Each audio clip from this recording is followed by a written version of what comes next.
Hey everyone, if you're a developer, you know this feeling all too well. You push some code and then you wait and wait and wait for your tests to finish running. Well, today we're going to talk about a built-in way to completely supercharge that process. Let's dive in. Sound familiar?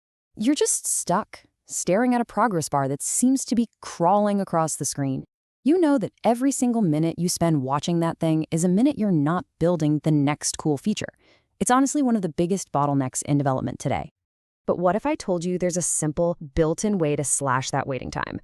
I'm talking often by more than half. The best part? It's ridiculously easy to set up, and we're going to walk through exactly how to do it right now. So, first things first, why does this even matter so much? I mean, this isn't just about saving a couple minutes here and there. It's about fundamentally changing how you work. You see, at its core, testing is just about getting information. It's your code telling you, hey, did that last change break anything? The faster you get that answer, the faster you can fix stuff and move on with confidence. A slow test suite, that creates a long, painful feedback loop. But a fast one, that keeps you in the zone. Okay, so how do we actually get that speed? Well, to understand that, we need to look at the two different ways tests can be run. And believe me, this is the core concept that's going to unlock everything for us. So, by default, most test suites run in what's called serial. The easiest way to think about this is to picture a supermarket with only one checkout lane open. Every single person has to get in that one line and wait their turn. It doesn't matter how fast the cashier is, right? That line is just going to get super long. Well, that's your test suite. So what's the alternative? Well, what does a smart supermarket manager do when the line gets too long? They open up more checkout lanes. All of a sudden, you've got 4, maybe 5 customers getting served at the exact same time. The total time everyone spends waiting just plummets. And that, right there, is parallel execution for your tests. I mean, just look at the difference here. It is absolutely night and day. With serial, you're stuck in the slow lane, getting your feedback on a delay. But when you go parallel, the execution is so much faster, and that feedback is almost immediate. The choice seems pretty obvious, doesn't it? Okay, so you're probably ready to just go flip the switch right now, but hold on. Before you do, there are a couple of really crucial things you need to keep in mind to make sure this all goes smoothly and doesn't, cause a whole new set of problems.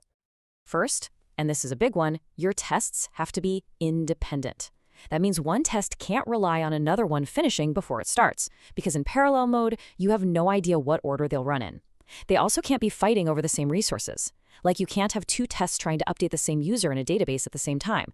That's a classic data conflict, and it'll cause all sorts of random failures. And finally, you have to be mindful of your machine's limits. Mocha will use half your available CPU cores by default, which is a pretty safe bet. But if you try to crank it up too high, you might actually overload your system and make things slower. It's all about finding that perfect balance. All right, enough theory. Let's make this real. We're going to look at how you can enable this with one of the most popular JavaScript testing frameworks out there, Mocha. Now, here is a really, really crucial detail you have to understand about how Mocha does this.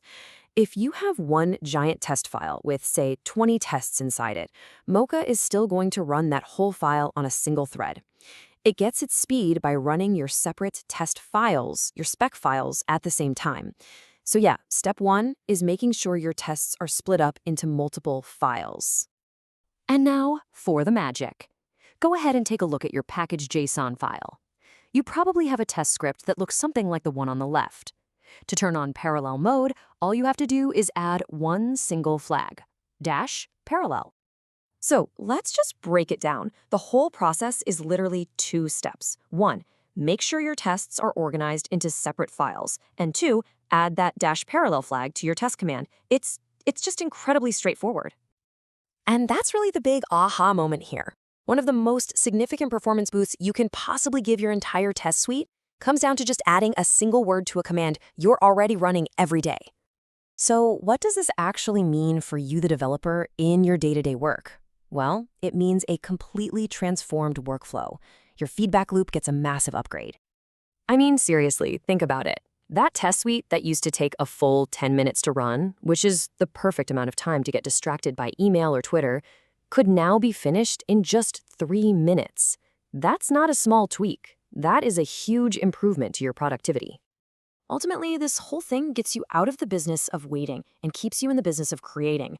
You can stay focused, you can iterate way faster, and you can ship better code, all because you're not constantly being pulled out of your flow by a slow, clunky process. So I guess the only real question left is, once you get all that time back in your day, what are you going to do with it? Are you going to write more tests, build another feature, or maybe just finally grab that cup of coffee before the tests are done? The choice is all yours.